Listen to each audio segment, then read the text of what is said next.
Subscribe to our channel by clicking the subscribe button. Click the bell button and enjoy the latest uploads from our channel. साजन हम तुम एक हैं,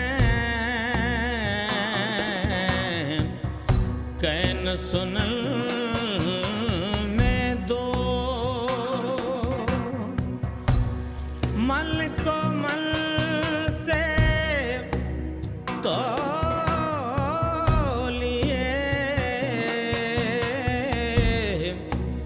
दो मल कभी ना हो,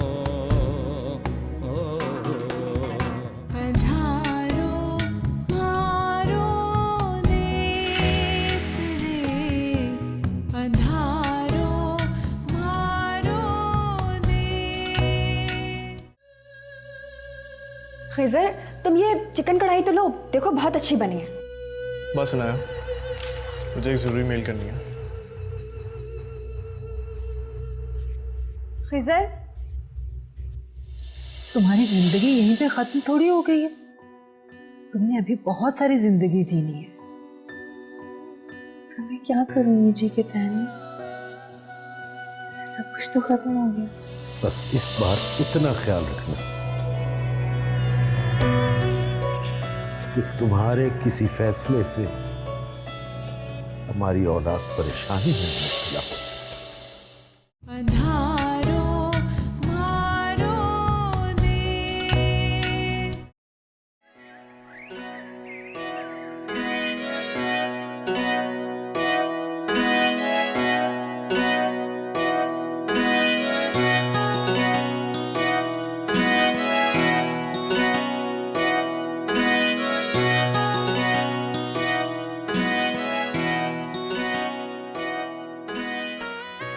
हेलो मिस फुर्सत, अगर इतनी फुर्सत है तो ये शर्ट प्रेस कर दो। क्यों? मैं तुम्हारी मुलाजिम हूँ। जाके कहो ना अपनी कजन से, वो करके देगी तुम्हें इस्त्री। अगर लाइट नहीं भी हुई ना तो भी करके देगी।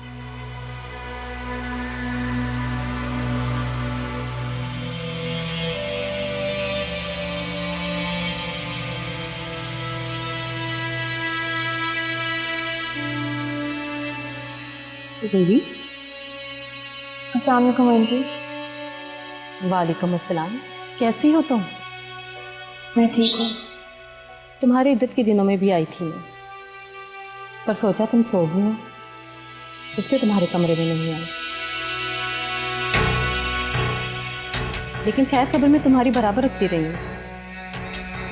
अब सुनाओ, कैसा लग रहा है? मतलब खुद को संभाल लिया ना? अलमास ने मुझे बताया था कि तुम किसी बीबी के पास गए थे दूसरे निकाह की इजाज़त लेने। इजाज़त लेने? क्यों? तुम इजाज़त लेने नहीं गई थी? नबीला, तुम कब आई? बस अभी अभी रूही को खड़े देखा तो सोचा हाल चाल ही पता कर लूं। अच्छा अच्छा, आओ अंदर आओ।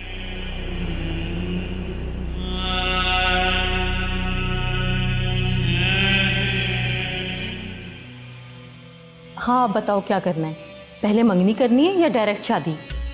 हम लोग पहले कुछ तय तो कर लें। इतना बड़ा फैसला इतनी जल्दी हम कैसे कर सकते हैं? क्या मतलब है? बचपन से अनाया को तुमने अपने घर की बहू बनाने के लिए ही रोक रखा है। अब कह रही हो पहले बात तय हो जाए। क्या कहना चाह रही हो? साफ साफ बताओ मुझे। वो मैं बेटा, जी आंटी। हम ज़रूरी बात कर रहे हैं, तुम थोड़ी देर के लिए अपने कमरे में जाओ।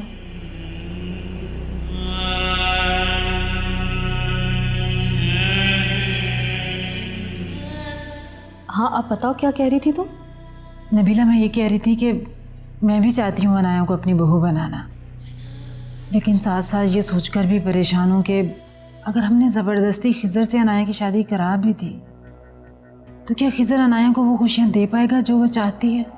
और तुम्हारी भी तो एक ही बेटी है, क्या तुम उसे इस तरह की आधी अधूरी खुशियाँ देकर खुश रह सकोगी? मैं कुछ समझी नहीं। जो कुछ कहना चाहती हो खुलकर बताओ, ताकि मुझे भी तो पता चले रूही के घर वापस आके बैठ जाने से तुम्हारे अंदर क्या तब्दीली आई है। क्या ऐसा नहीं हो सकता नबीला, हम बैठकर ठंडे दिलो दिमाग से कोई ऐसा फैसला करें जिससे हमारा मान भी ना टूटे और हमारे बच्चों के अरमान भी पूरे हो जाएं। नबीला, ये तब्दीली रूही के आने की वजह से नहीं आई और ना ही खिजर के इनकार की वजह से, बल्कि आरज का अनाया की तरफ झुकाव देखकर ये तब्दीली मेरे अंदर आई है। और जहाँ तक सवाल अनाया की मर्जी का है, वो तो तुम मुझसे भी बेहतर जानती हो। वो जुबान की चाहे जितनी भी तेज हो, लेकिन उसने तुम्हारी सोच से हटकर कभी नहीं सोचा। और मुझे इस बात का भी पूरा यकीन है, तुम उसे जिस तरफ भी इशारा करोगी वो उसी को अपना लेगी।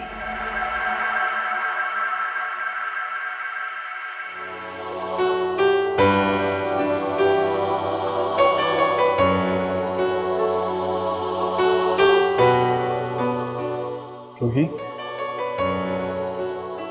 ये वृंदा। हाँ खिजर, मैंने खुद आज़ाद किया। लेकिन रूही, तुमने तो इन्हें बहुत प्यार से पाला था। हाँ, लेकिन उस वक्त मुझे मोहब्बत का मतलब नहीं पता था, मगर अब जान गई। मोहब्बतें नज़दीकियों की मोहताज नहीं होती, मोहब्बत तो दूर रहकर भी की जा सकती है।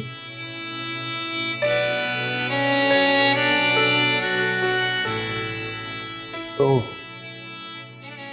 अच्छा,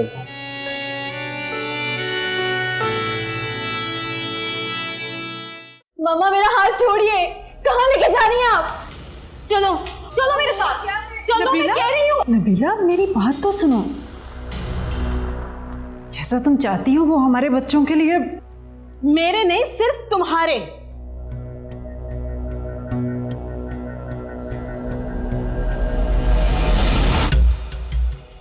तुमने सोचना है तो सिर्फ अपने बच्चों के बारे में सोचो। आज से ना मेरा तुम्हारे से कोई रिश्ता है और ना ही मेरी बेटी का। नबीला, खुदा के वास्ते कुछ तो ख्याल कर लो। नबीला आंटी, आखिर बात क्या है? आप इतना गुस्सा क्यों हो रही हैं? तहमी, आप बताएं, नबीला आंटी को इतना गुस्सा क्यों आ रहा है? रूही, तुम परेशान मत हो, मैं जानता हूं कि क्या हुआ।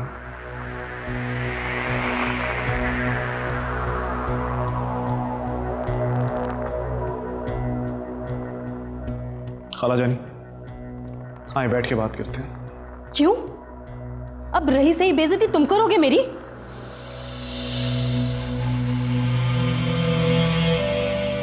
जब तुम लोग हमसे रिश्ता रखना ही नहीं चाहते तो फिर दिखावा क्यों कर रहे हो? जाने दो हमें।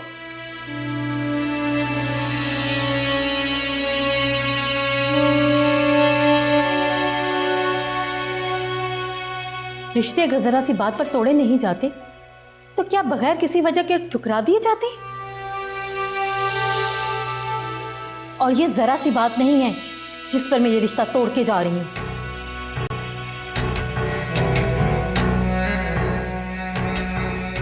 मेरी बेटी की जिंदगी टिकी है इस बात पर। जमाने भर में लोग क्या कहेंगे? बेटा, अगर तुम किसी के जख्म पे मरहम नहीं रख सकते तो कम से कम नमक तो मत छिड़को। चलो अनाया। आप इस तरह नहीं जा सकते, टाइम टूट के रह जाएंगी।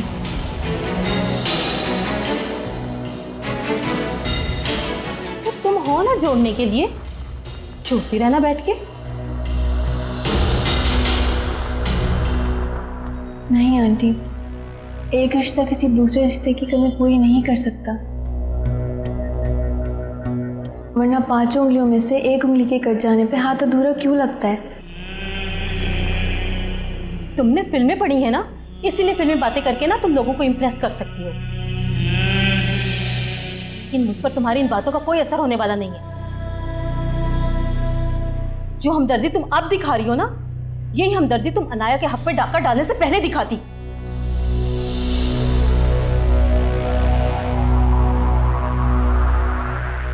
पे डाका? ये आप क्या कह रही हैं आंटी? मैंने क्या किया है? रूही बेटा तुम कमरे में जाओ। नबीला इस वक्त गुस्से में पता नहीं क्या बोल रही है। आरिज, रूही को कमरे में लेकर जाओ बेटा। अब तो तुमने अपनी आंखों से देख लिया ना मेरी बेटी के साथ नाइंसाफी होते हुए। इतनी देर से ये रो रही है, किसी को उसके आंसू पहुंचने का ख्याल नहीं आया।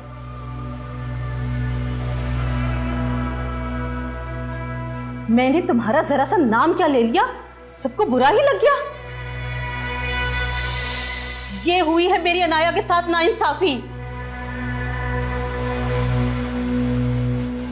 उसके सगे खाला खालू, उसके कजनों का प्यार, उनकी सब तवज्जो, उनकी सारी दोस्ती तुमने छीन ली।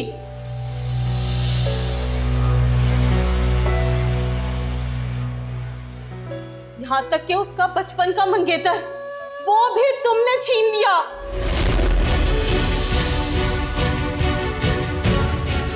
और अब हमदर्दी दिखा रही हो।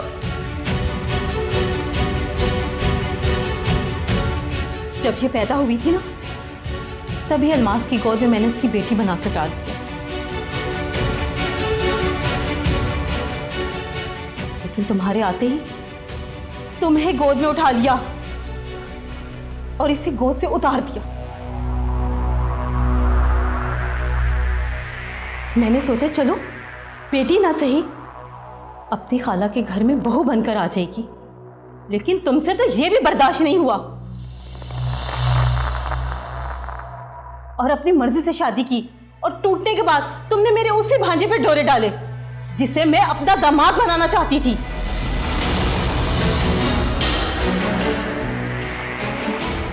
इसलिए जा रही हूं मैं यहां से, और मेरे इस तरह जाने की वजह सिर्फ तुम हो। तुम चलो अनाया।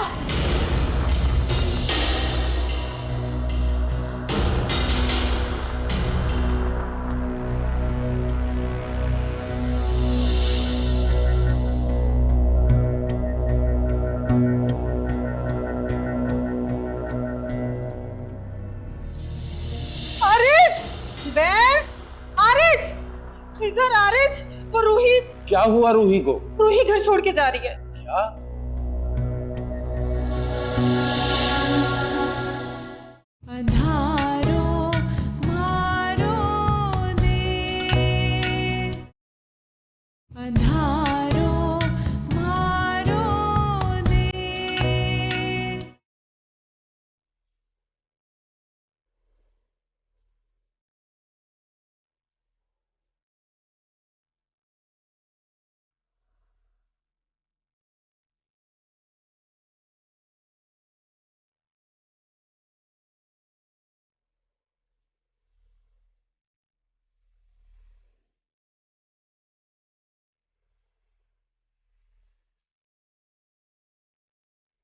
और मेरे इस तरह जाने की वजह सिर्फ तुम हो। तुम।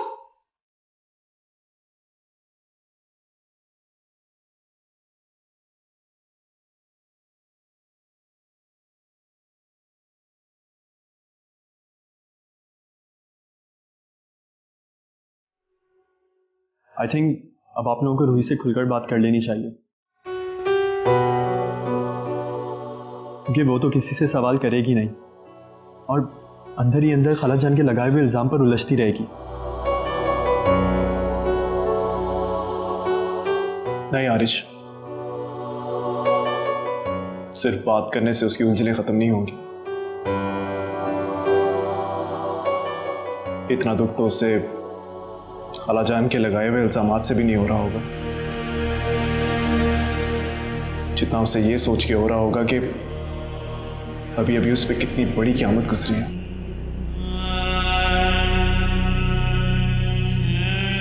और हमने अभी से रिश्ते और शादियां जोड़ने तोड़ने की बातें शुरू कर दी।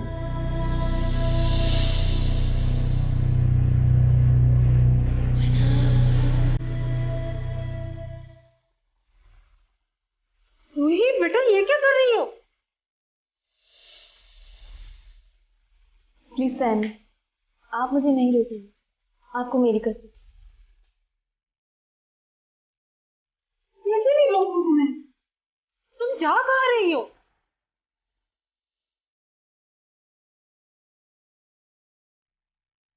कहाँ जा रही हूँ ये तो मैं खुद भी नहीं जानती, लेकिन क्यों जा रही हूँ ये आप अच्छी तरह से जानती।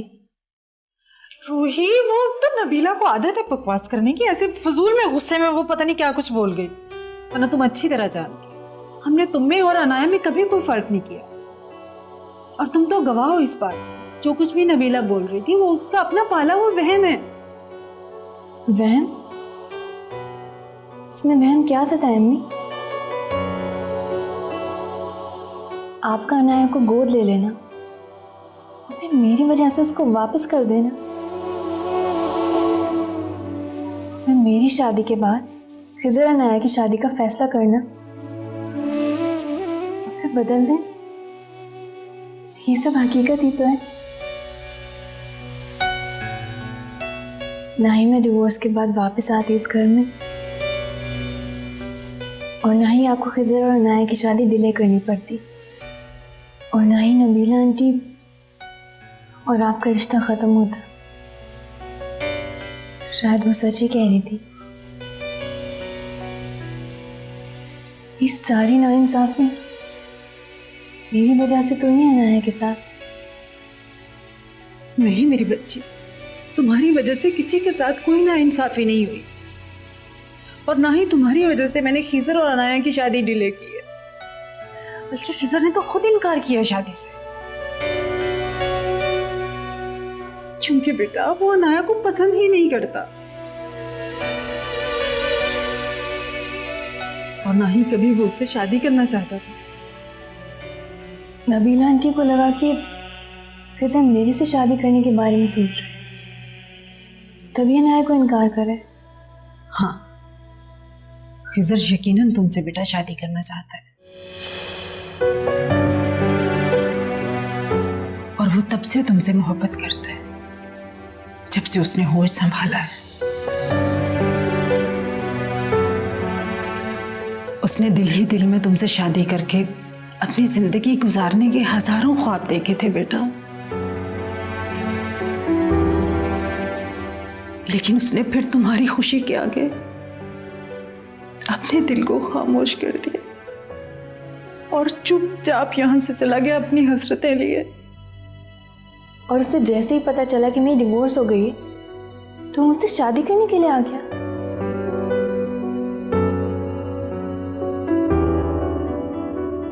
पहले मैं आज सिर्फ इसलिए जा रही थी कि मेरी बदनसीबी की वजह से मेरी फैमिली पे कोई आंच ना आए, लेकिन अच्छा हुआ आपने आकर मुझे मेरी हैसियत बता दी। आपने मुझे समझा दिया कि मैं इतनी बेचारी, इतनी मजलूम हो गई हूँ कि कोई भी मुझ पे रहम खा सकता है और मेरे बारे में किसी भी तरह की सोच ला सकता है। रूही, ऐसी कोई बात नहीं है, तुम गलत सोच रही हो बेटा। नहीं तायमी, गलत तो मैं पहले सोच रही थी, लेकिन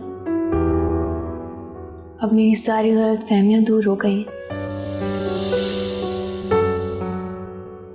अब मैं ऐसे चली जाऊँ। रूही, रूही बेटा ऐसा मत करो।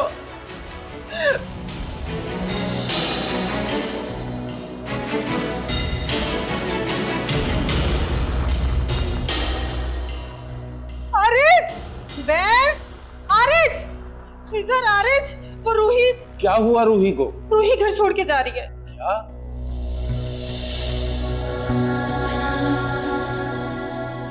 रूही, रूही बेटा,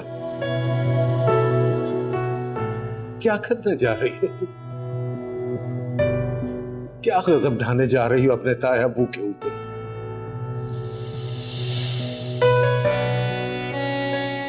लोगों की नजरें पहले ही हमारे घर पर लगी हुई है, सौ सौ तरह की बातें कर रहे हैं लोग, और अब तुम उन्हें उंगलियां उठाने का मौका भी देना चाह रही हो? बेटा जरा एक मिनट के लिए एक लम्हे के लिए अपने दिल से पूछ कर बताओ कि क्या कमी छोड़ी हमने तुम्हारी तरबियत में, तुम्हारी तालीम में, तुम्हें प्यार करने में, तुम्हारा ख्याल रखने में। बताओ कौन सी कसर छोड़ी है?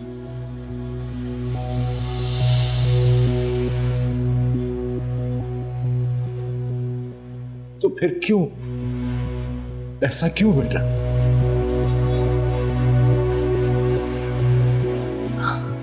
आप मुझे माफ कर देते हैं अबू, लेकिन मैं क्या करूं? दुनिया के जिस इंसान से भी मैं जुड़ जाती हूँ वो टूट के रेजा रेजा हो जाता है।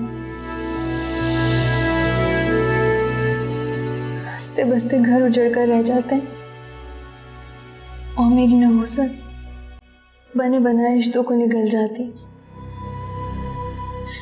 तो मैं क्या करूं? या सेल्फिश बनकर अपने बाप जैसे तैयब्बू का घर बर्बाद होते देखो और अपनी माँ जैसी तामी को अपनी बहन का मुंह देखने से भी तरसा दो। और वो अनाया जिसने हमेशा मुझे बहनों की तरह चाहा, तो क्या आज उसकी मोहब्बत उससे छीन लूं?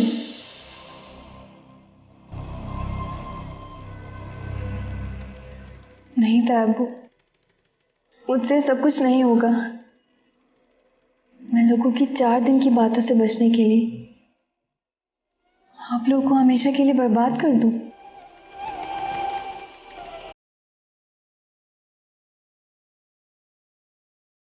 उंगलियां तो तब भी उठेंगी तैयब्बू जब खिजर और नाया के रिश्ते के टूटने की बात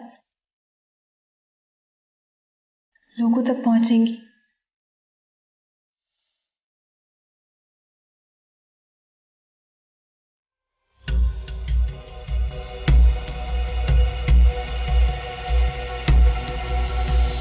आंटी के पास जाइए और जाकर उनसे माफी मांग लीजिए। और वैसे भी इससे आप ही का दिल का बोझ हल्का होगा ना, किसी और का थोड़ी। और मैं चाहती हूँ आप खुश रहें।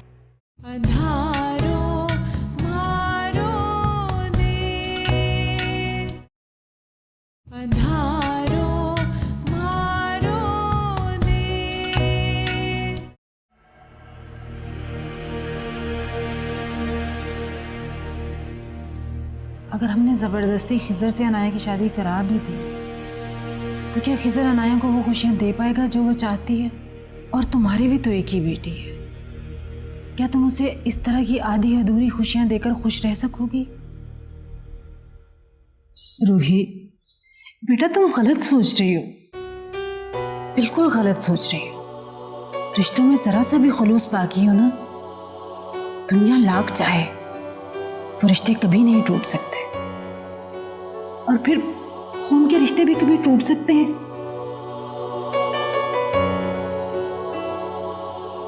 बेटा, अगर नबीला आज मेरी किसी भी बात पर नाराज होके गई है तो मैं कल जाके उसे मना लूंगी। और अनाया भी तुम्हारी तरह रूही मेरे वजूद का हिस्सा है। अगर आज दूर हुई है तो क्या, कल उसे अपने पास ले आऊंगी। और जो कुछ भी हुआ है ना बेटा, इसमें तुम्हारा कोई कसूर नहीं है। फिर तुम अपने आप को इन सारी चीजों का क्यों जिम्मेदार समझ रही हो? और बेटी, जब तक माँ बाप की दहलीज के अंदर होती है ना, लोग बातें जरूर करते हैं, लेकिन पीठ पीछे। लेकिन खुदा ना खास्ता अगर बेटी दहलीज पार करके चली जाए ना,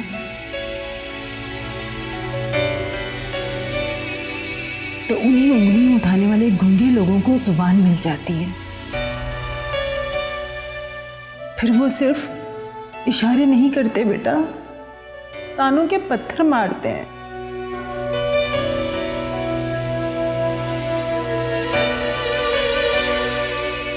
इसलिए बेटा, तुम्हारा कोई कसूर नहीं है और हमारा भी कोई कसूर नहीं है।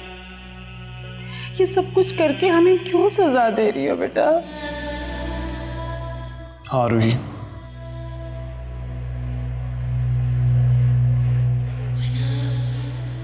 अगर तुम्हें वाकई लगता है कि मेरी वजह से तुम्हारी या अनाया के साथ खुदगर्जी हो रही है, तो तुम्हें ये घर छोड़ के जाने की कोई जरूरत नहीं है।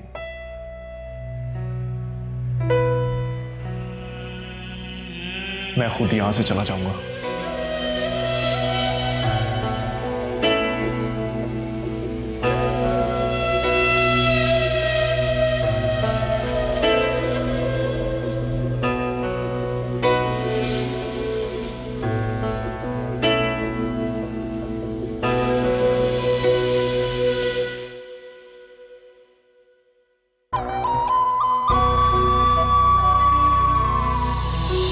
क्या ऐसा नहीं हो सकता नबीला, हम बैठकर ठंडे दिलो दिमाग से कोई ऐसा फैसला करें जिससे हमारा मान भी ना टूटे और हमारे बच्चों के अरमान भी पूरे हो जाएं।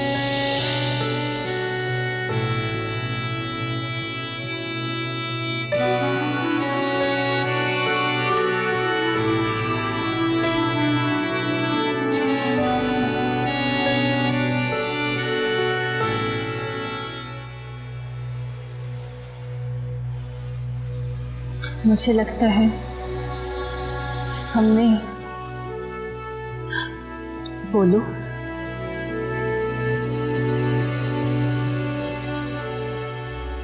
आप बोलिए। पता नहीं क्यों मुझे अलमास की इतनी बड़ी मिसकमिटमेंट के बावजूद ऐसा क्यों लगता है कि शायद वो ठीक ही कह रही थी। जिंदगी के फैसले यूं जबरदस्ती तो नहीं होते।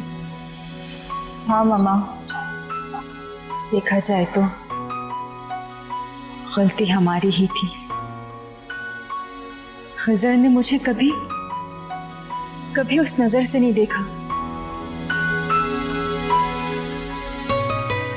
फिर हम क्यों उसके पीछे पड़े रहे। मैं तो ये सोच रही हूँ कि इंसान अपनी जिद में इतना आगे क्यों निकल जाता है कि वापसी का रास्ता ही दुश्वार हो जाता है।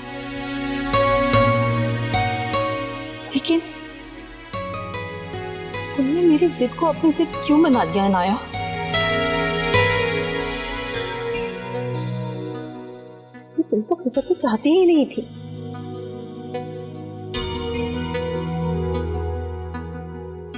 बेटियां अपनी माओ के कहने पे आके इतनी मिसगाइड हो जाती हैं कि अपने बसे बसाए घर को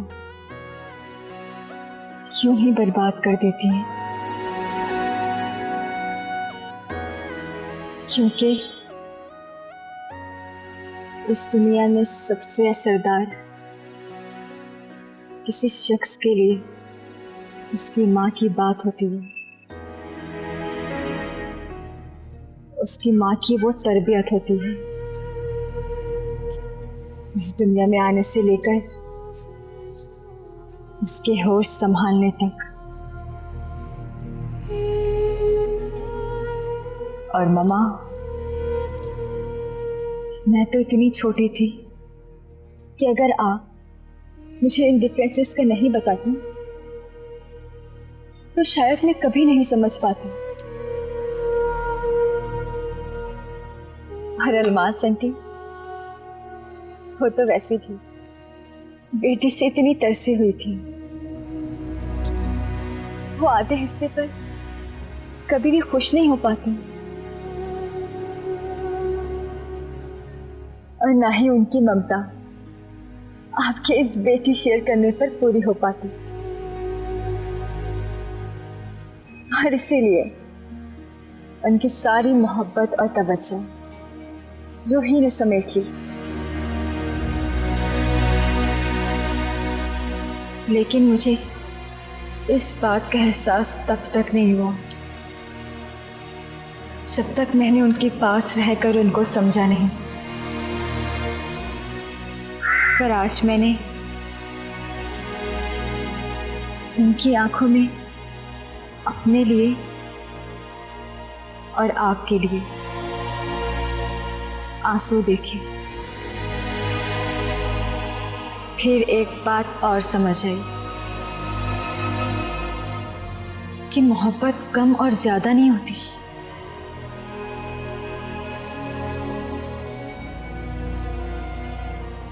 और मोहब्बत तो सिर्फ मोहब्बत होती है, और इसे लेना भी इंसान के अपने हाथों में होता है कि वो किससे कितनी मोहब्बत ले सकता है।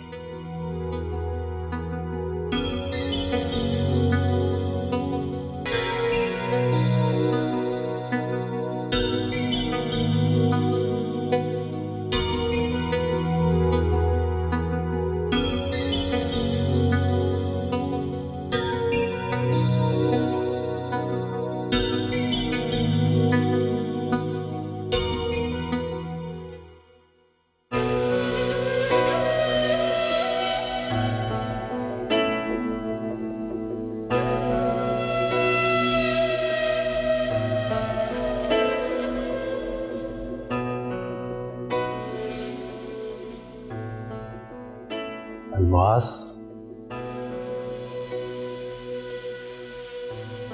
अल्मास, जी कैसी तबीयत है अब?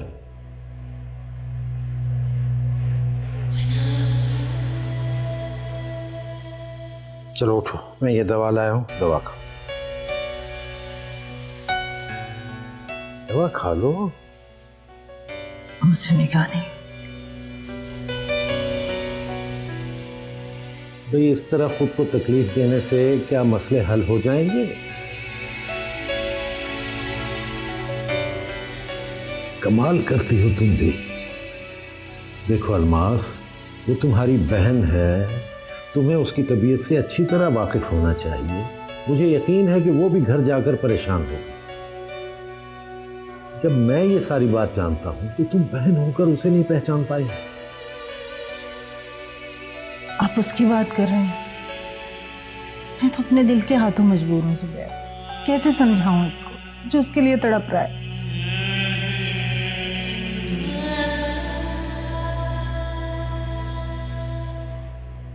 तो ये फिर इस तरह तो नहीं मानेगा, क्योंकि दिल जब जिद पे आता है तो वो बच्चे की तरह अपनी जिद मनवा के दम लेता है।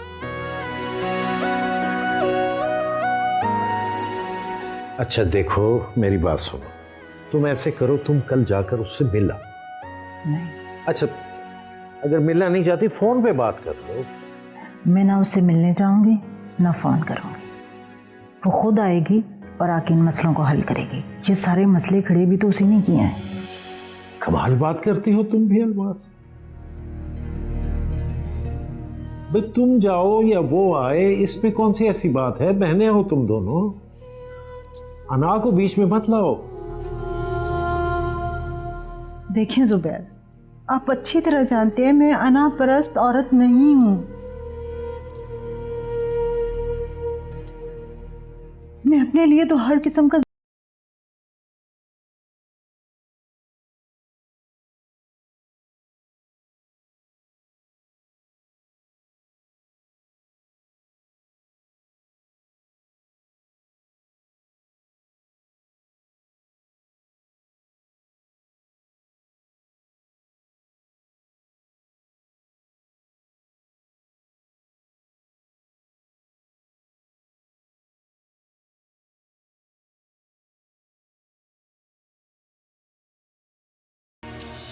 क्या हो गया मम्मा? मुझे पता है आप क्यों उदास हैं। मेरी बात मानिए, आंटी के पास जाइए और जाकर उनसे माफी मांग लीजिए। और वैसे भी इससे आप ही का दिल का बोझ हल्का होगा ना, किसी और का थोड़ी। और मैं चाहती हूँ आप खुश रहें।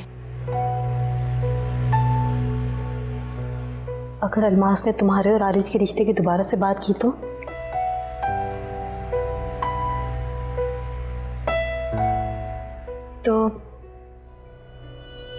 जैसा आपका दिल चाहे, क्योंकि मैं भी इन दिनों बस यही सोचती रही हूँ कि ज़बरदस्ती किसी का प्यार, उसकी तवज्जो कभी भी हासिल नहीं की जा सकती। इससे बेहतर है कि जो हमारी तवज्जो, हमारा प्यार चाहता हो, उसी का हाथ थाम लिया जाए। और वैसे भी आपको मेरी शादी तो करनी ही है ना। अलमास आंटी के घर पे नहीं करेंगी तो कहीं और कर देंगी। तो इससे बेहतर है कि मैं अपनी उसी आंटी के घर पे शादी कर लूं जो मुझे दिलो जान से अपनी बहू बनाना चाहती हैं। मगर रूही, नहीं मम्मा, इन सब में भी रूही का कोई कसूर नहीं था। खिज़र रूही को पसंद करता था, मुझे नहीं।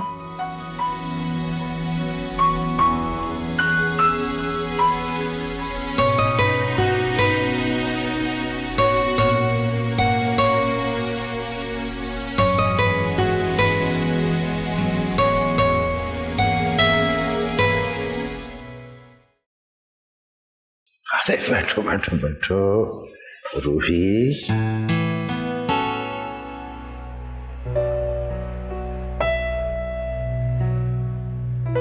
बेटा, मैं तुमसे एक बात करने आया हूं। वैसे तो ये बात तुमसे तुम्हारी ताई अम्मी करने वाली थी, लेकिन मैंने खुद उन्हें रोक दिया।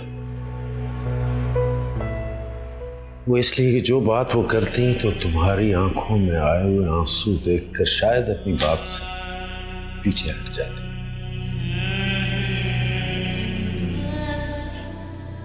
लेकिन मैं इस यकीन के साथ आया हूं कि अपने ताया अबू की आंखों में आंसू देखकर तुम अपने ताया अबू की बात को नहीं टालोगी। मेरी बच्ची, तुम न पहले हम पर बोझ थी, न अब हम पर बोझ हो। तुमने तो हमारे गमों के बोझ को बांटा हुआ है। पर एक बोझ ऐसा है बेटा जो नींद में भी तुम्हारे ताया अबू के कांधों को उठने नहीं देता।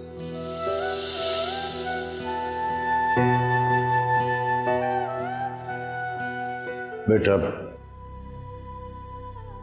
पिछले 2 महीनों से खिज़र की खामोशी हमारी तरफ से किसी जवाब की मुंतज़िर थी, लेकिन आज वो जा रहा और ये कहकर जा रहा है कि वो हमेशा हमेशा के लिए जाएगा, लौटकर नहीं आएगा।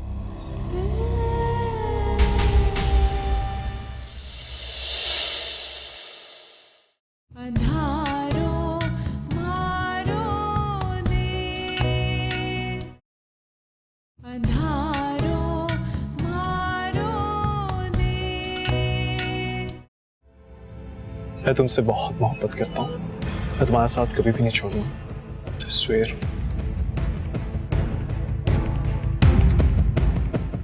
मुझे तुमसे मोहब्बत होने लगी है। खिज़र, तुम मुझसे इतना प्यार करते हो ये मैं कभी सोच भी नहीं सकती थी। तुम्हारी चाहत ने तो मेरे दिल की दुनिया ही बदल दी है। हाँ, मुझे तुमसे मोहब्बत हो गई। मैं नहीं जानती कैसे, मगर मैं वाकई प्यार करने लगी हूँ तुमसे।